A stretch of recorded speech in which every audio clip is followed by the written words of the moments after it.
Without hope, we can't dream. And without dreams, we can't progress. And without that moment of progression, we can't evolve as a society.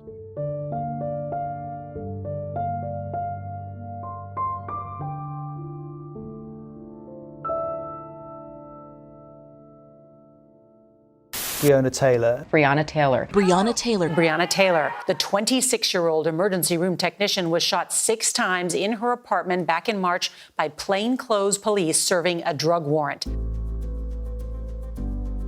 I'm Christopher 2X. I'm the executive director of the Christopher 2X Game Changers organization. I remember the call on March the 14th of 2020 when Tamika Palmer and her family wanted me to come into their lives as it related to the day after that police-involved shooting that took her daughter's life. When I reflect back on March the 14th, 2020, and a few days after that, I remember setting up the first media interaction for this family.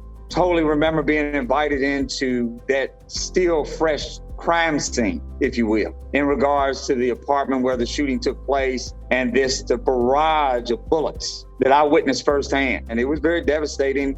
And equally at the same time, the unfortunate pool of blood that this young lady laid in, based on all those shots coming through that apartment. They have, the ones who still cry for justice, still have a legitimate argument to call for that. She was real. She was from the hood, big ambitions. She had drive. She definitely loved, from everything I've gathered thus far, loved being in the healthcare community to care for others as it relates to their work in the healthcare arena. And so at the end of the day, I can see why the cries for justice elevated to the levels that it did. We are free to roam where we want to go. So let them be overhead. Let them suit up. Let them do what they gonna do. But tonight we stand.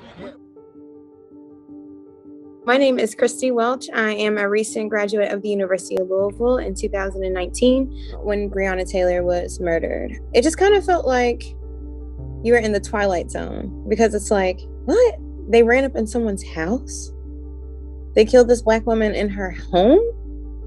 It really, really hit home for me. And it was just the biggest wake-up call I've ever had in my life, because that could have been me, or any of my aunts, or my nieces, or my friends, or my mom, my grandmother. It could have been any of us, you know? So I think that was the biggest thing, that it was in her home, in her privacy, in her sacred space, that her life was taken. Things in the city were very, very volatile, as it should be.